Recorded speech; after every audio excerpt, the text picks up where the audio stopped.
Hi வணக்கம். இந்த வீடியோவில் பொங்கல் விளாக் தான் பார்க்க போகிறோம். காலையில் எழுந்ததுமே டீயை போட்டு குடிச்சிட்டு சுறுசுறுப்பாக என் ஹஸ்பண்டுக்கிட்ட கொடுத்துட்டேன். ஏன்னா வாஷிங் மிஷினில் துணி போட்டு விட்டாருன்னா அதை துவச்சி எடுத்துடும், அதை காய போட்டுடலான்னு சொல்லிட்டு காய போட்டதும் அது எல்லாமே எடுத்துன்னு வந்து எங்கள் வீட்டுக்காரே மேலே எடுத்துன்னு வந்து வச்சுட்டாரு. காலையில் இந்த நேரம் ஒரு 6 o'clock இருக்கும். காலையிலே எழுந்து வீட்டு வாசலில் கோலம் எல்லாம் போட்டு முடிச்சாச்சு. அதுக்கப்புறம் நாங்கள் வாஷிங் மிஷினில் துணியை போட்டுட்டு காய போகலான்னு மாடிக்கு வந்துட்டோம். மாடி ஃபுல்லாக பனியாக இருந்தது. ஆனால் என் ஹஸ்பண்ட் வந்துட்டு அது போகன்னு சொல்கிறாங்க, போகி எரிச்சதுனால சரின்னு சொல்லிட்டு இருந்த துணியெல்லாம் காய போடலான்ட்டு எடுத்துன்னு வந்து போட ஆரம்பிச்சிட்டோம். இந்த கொடி தொங்குதான், இந்த கொடியில் போடக்கூடாதுன்னு சொல்லிட்டு என் ஹஸ்பண்ட் வந்துட்டு சுட்டாக என்னை வார்ன் பண்ணிட்டேன். சரி அதனால் அடுத்த கொடியில் போட்டு இருக்கிற துணியெல்லாம் காய போட்டுட்டு கீழே போயிட்டு ஒரு வேலையாக ஸ்டார்ட் பண்ணணும்.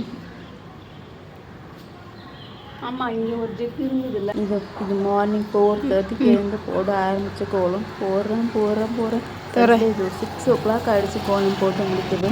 அதுக்கப்புறம் எல்லாம் பொங்கலுக்கு தேவையானது எல்லாமே ரெடி பண்ணி வச்சுட்டோம். பொங்கல் பானை பொங்கி வந்துடுச்சு. அப்புறம் விளக்கெல்லாம் ஏற்றியாச்சு. கடையை போட்டு சாமி கும்பிட்டுன்னு சொல்லிட்டு எங்கள் ஹஸ்பண்ட் வந்துட்டு இந்த பரிமாறுதெல்லாம் அவருக்கு ரொம்ப பிடிக்கும். அதனால் அவர் கையிலேயே கொடுத்துட்டேன்.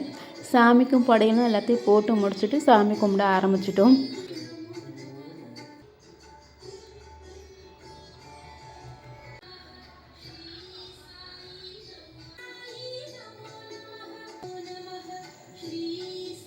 படையலெல்லாம் போட்டு முடிச்சுட்டு முதல் சூரிய பகவானுக்கு காட்டிடலான்னு சொல்லிட்டு எடுத்துன்னு வந்து சூரிய பகவானுக்கு படையலெல்லாம் காட்டிட்டு எங்களில் வந்துட்டு இந்த ஜல்லடையில் தாமரை இலையில் வந்துட்டு பொங்கல் வடை பாயசம்னு சொல்லிட்டு எல்லாம் வச்சுட்டு சூரிய பகவானுக்கு காட்டிட்டு அதுக்கப்புறம் வீட்டில் போட்டிருக்க படையலோடு சாமிக்கு ஆரத்தி காட்டுவோம். அப்படி தான் நாங்கள் எங்கள் வீட்டில் கும்பிட்ற பழக்கம். இதில் சூரிய பகவானுக்கு நம்ம போடுற படையில் ஒவ்வொரு வீட்டில் ஒரு முறையில் இருக்கும். சில பேர் வீட்டில் முரத்தில் வச்சு செய்வாங்க, சில பேர் வீட்டில் ஜல்லடையில் வச்சு செய்கிறாங்க.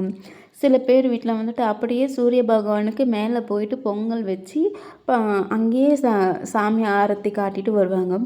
சில பேர் வீட்டில் எல்லாமே கீழே ரெடி பண்ணிவிட்டு மேலே எடுத்துகிட்டு போயிட்டு பொங்கல் வச்சு காட்டிட்டு வருவாங்க. நாங்கள் வந்துட்டு இப்படி எங்களது ஜல்லடையில் அது என்ன தாமரைப்பூ இலையில் வந்துட்டு படையல் போட்டு காட்டுறது தான் எங்கள் வீட்டு பழக்கம்.